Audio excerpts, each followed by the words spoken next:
Thank you, Riv. A pretty methodical game there by TSM as well. The guys at the caster desks touched on it already, but that level 2, the invade and the level 2 gank, I feel like really accelerated the game for TSM. Big surprise. Team solo mid goes mid early. Triple mid. Yeah, no longer solo mid. It's TTM. like Well, team all the mid. name is like a bait. There it is. You only think there's going to be one guy there. There will never be more than one guy in that lane. You don't have to worry.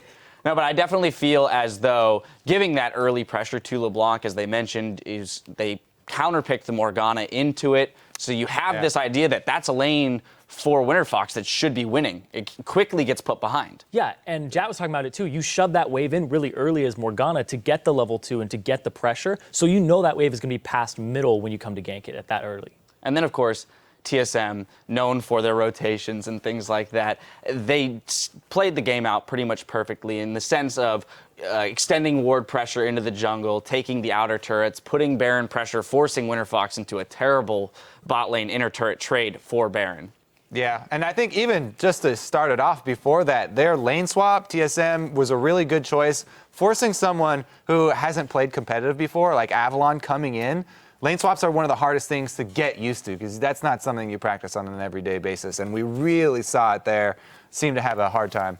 Yeah, and knowing the pressure and the aggression that two people can put on you, we saw the Kalista chase him all the way down the lane with the Annie. It was so far, and that's something you don't experience at all. Avalon definitely struggled a bit today. As a matter of fact, all of the individuals that we spoke about in the first segment of the day seemed to struggle. Impact, Piglet, Avalon. So you have to wonder how quickly they're going to be able to adapt to this competitive scene. Yeah, I'll give Avalon, he didn't buy a Magi's this game. He's got that on Impact. A little bit of a bonus there for him. But everybody kind of fell flat, and I think it's a lot of adjustment period getting to be in this competitive scene in North America. And everybody that you talk to, you know, it is slightly different here. But when you're on a completely different team, it's a completely different game. It feels completely different. You don't get lane swapped on the same way. Some people like manipulate the jungle differently, and you're like, whoa, nobody ever does that. And just tiny little nuanced things that you're used to playing in solo queue show up or don't show up at all, and then you're completely thrown off your instincts.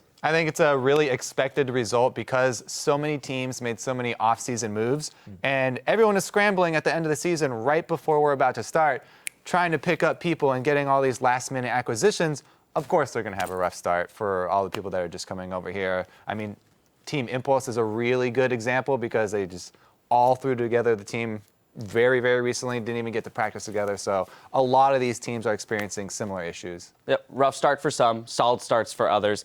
Early in the season. So everyone is very close in the standings. We're actually going to take a look at those and see how the table is set. So right now the LCS is divided into two groups. At the top, it's a 5-way tie for first, with the teams holding on to 2 wins and 1 loss. That group includes CLG, Gravity, and TSM with their win over Winterfox today. And sharing 6th place, we got the rest of the field, including Cloud9, Coast, and Dignitas, each team holding 1 win and 2 losses. We'll be back tomorrow with 5 more matches, starting with CounterLogic Gaming facing off against Cloud9. Then Dignitas will take on the Foxes of Winter, followed by TSM versus Team Liquid. So set a reminder for Sunday with a kickoff time of noon Pacific, 9 p.m. Central European. Now for myself, the casters, and the entire broadcast crew, thanks for watching, and GG.